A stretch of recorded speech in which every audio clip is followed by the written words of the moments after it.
Seguimos en CTIA Wireless 2011, se está acabando el día y tenemos con nosotros a Kevin Lee de la empresa Greenpacket para tratar de que ustedes conozcan quiénes son.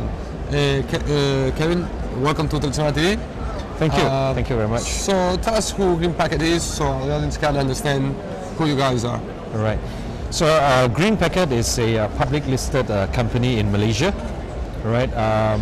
We have got two main businesses. One is an operator business. We are the largest WiMAX operator in... so you are an operator? We are an operator as well. Okay, so we are an operator in Malaysia.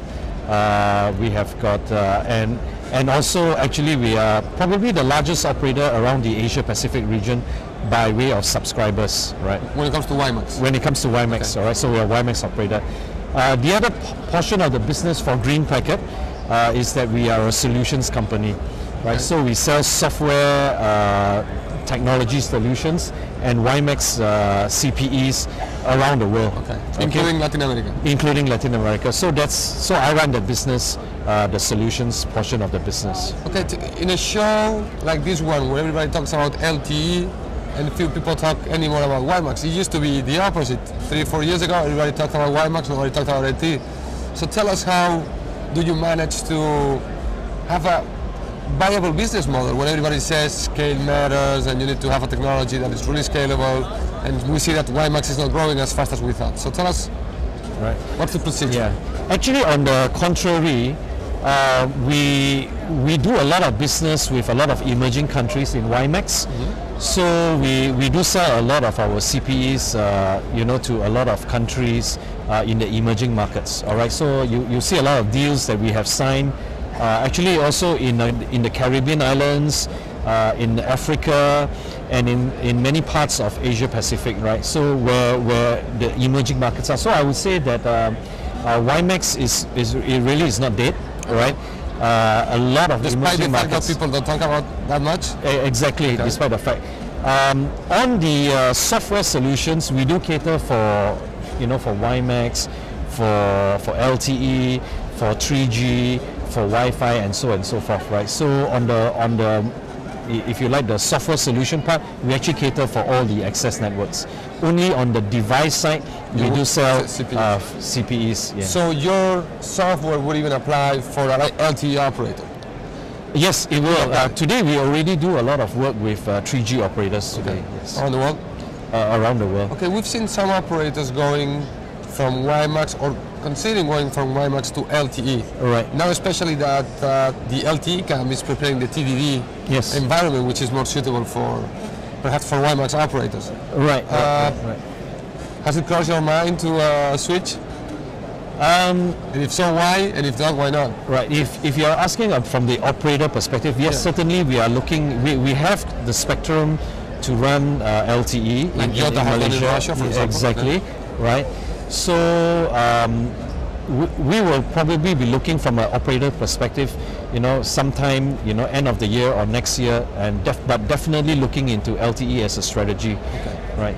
On the device side, we are definitely, of course, if we are moving into the LTE front, then we will have LTE devices as well. Like CPEs for CPEs for LTE. wireless. Yeah. So we are already looking into LTE solutions. From software's portion, we already have solutions that cater for LTE, right? We do a lot of switching between networks, so we are able to manage Wi-Fi, WiMAX, LTE, so on and so forth. So in your home country, you are managing the WiMAX network along with Wi-Fi hotspots, or? Yes, definitely. Okay. Right. Now, there's a discussion here, not anymore, but there was a discussion between which technology is better, LTE or WiMAX, for speed, for capacity, and so on. Do you have a take on that? Do you think they are similar? Well, if you want to go technically speaking, I think both, they all come from OFDMA, from an access network technology. I think it will be comparable. It's just that on the WiMAX space, I would say 85% of the operators today, they are greenfield operators. Right, and WiMAX alone will be able to cater for their needs. Now, if you are an incumbent operator in the GSM space, the chances of you would be that you would move to LTE rather than to WiMAX. right? So, but in each case, I think I really don't have a preference, right? If you ask us packet one where we would go, yeah, we would probably go the TD LTE way, right? Because we are a WiMAX operator. Yeah. For those operators who still use WiMAX in Latin America, and one of the things at the beginning of WiMAX was the price of CPEs. Right. How long have they gone? Today they have gone pretty low. Okay. Right, and I What's think the cheapest CPE you can find? I think people are talking about sub 30. Oh, sub 30 already? On the USB, right? Okay. People are talking about that. On the device side, you are talking about sub 100, or even lower than that. That's competitive with LTE devices. And that's today. LTE. I think if you look into it, it's limited number of devices coming out. So I do not think that the prices are that cheap yet. Okay. What about handsets? Do you have smartphones for your WiMAX network, or you only base your strategy on CPEs and dongles? Yeah, today the strategy is to go on dongles and CPEs. We have not really seen a big take-up of mobile phones, right, or smartphones in a WiMAX network. But you offer VoIP? But it may. But we do offer VoIP. Yeah, okay. Exactly. Yeah. All right. But we offer VoIP through our USB and CPE. Yeah, CPE devices. Yeah. All right. Well, Calvin, thank you so much for stopping by, Thank for you very discussing much, WiMAX. We haven't had anybody discussing WiMAX at the show, so I think it's a good opportunity to touch base on that technology. Right.